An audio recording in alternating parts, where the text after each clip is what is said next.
Bonjour à toutes et bonjour à tous. Bienvenue dans l'auditorium Xenakis du Conservatoire de Stein. Nous sommes ravis de vous présenter Monsieur Tonazzi. Bonjour Monsieur Tonazzi. Bonjour Madame Doré. Vous êtes professeur de guitare dans ce conservatoire depuis 30 ans. Eh oui, eh oui. Et c'est pourtant pas sous le registre musical que nous allons vous faire découvrir, mais sous celui d'auteur. Exactement. Alors, en 2007, vous avez écrit Florilège de Notre-Dame de Paris aux éditions Arléa. Tout à fait. Et en 2017, vous avez écrit Le vocabulaire des fables de La Fontaine aux éditions Berg International pour fêter les 350 ans des fables de La Fontaine qui se fêtent d'ailleurs cette année. Cette année, en 2018, tout à fait. Monsieur Tonazzi, comment vous est venue cette passion pour la littérature classique? Alors, cette passion m'est venue déjà tout jeune. J'avais 10-12 ans, j'étais passionné par Jules Verne. Alors, je me suis mis à lire quasiment tous ses livres. Et je me souviens bien que mon premier achat avec mon petit argent de poche, ça a été une biographie de Jules Verne. C'était une très belle biographie dans la librairie, pas loin de chez moi. Donc ça, c'était ma première émotion littéraire.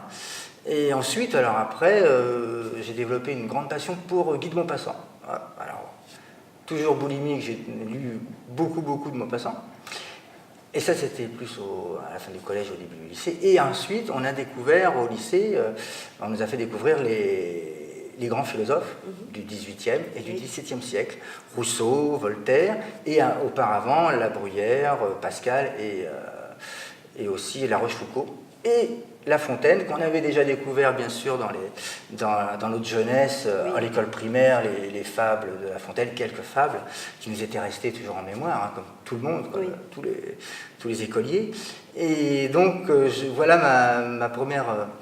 c'est donc mon impression de redécouverte des fables de La Fontaine qui m'accompagne maintenant, enfin, depuis ce temps-là, toujours quand je viens notamment au conservatoire, en transport en commun ou en vacances, j'ai toujours un exemplaire des fables de La Fontaine dans ma poche, comme ça, pour les relire, pour en lire une ou deux, comme ça, tranquillement.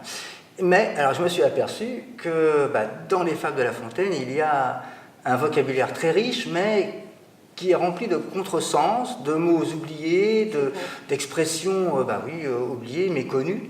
Alors je me suis dit, en les lisant, je ne les comprends pas. Alors parfois il y a des petites notes en bas de page, et c'est très succinct.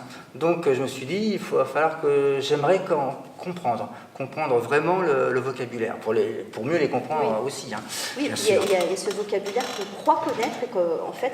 oui, plein de contresens, comme saigner du nez, comme porter le bonnet vert, ce genre d'expressions on croit comprendre, et puis pas du tout, porter les bouteilles. Se faire la main, que j'ai découvert dans votre livre, oui.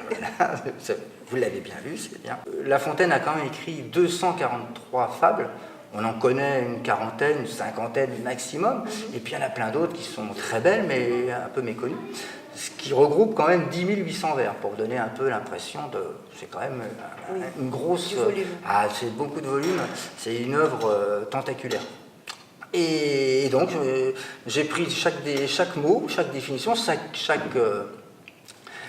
expression, et j'ai cherché dans le dictionnaire, et en les notant, et autres, on me dit, tiens, ça veut dire là, pour celui-là.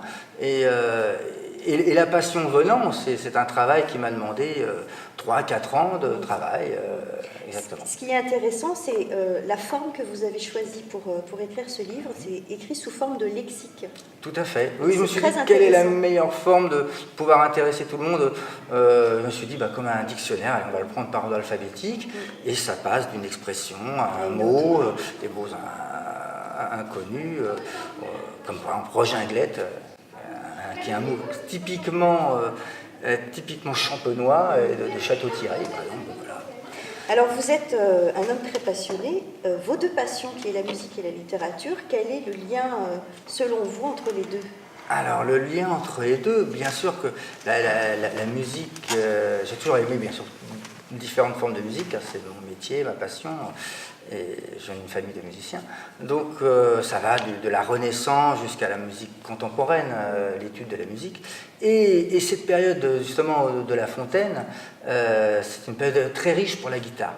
Et on a des auteurs, alors, spécifiquement guitaristes, hein, on ne va pas forcément les connaître, comme Robert de Visée, Corbetta, Gaspard Sanz.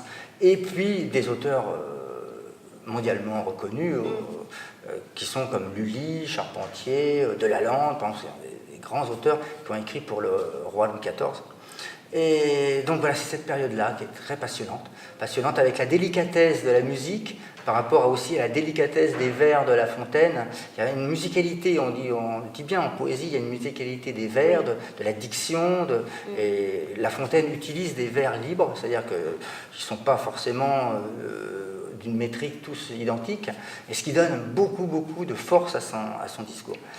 Et voilà. Et donc c'est aussi cette passion musicale des sons qui m'a intéressé. Eh bien, Monsieur Tonadi, merci d'avoir accepté de répondre à nos questions. C'est moi qui vous remercie. Nous remercions également Monsieur Fabrice Cantier, directeur du Conservatoire de Stein, de nous avoir ouvert ses portes. L'association Sur le chemin du livre donne prochainement rendez-vous pour une conférence pour découvrir le vocabulaire des fables de La Fontaine en compagnie de Monsieur Tonadi, qui nous fera un voyage littéraire à travers le temps. Vous pouvez nous suivre sur www.surlechemindulivre.com. Nous vous remercions et nous vous disons au revoir. À bientôt. Au revoir. Si vous souhaitez passer un bon moment convivial autour du vocabulaire des fables de La Fontaine, suivez-nous sur les réseaux sociaux et sur notre site www.surlechemindulivre.com. À bientôt.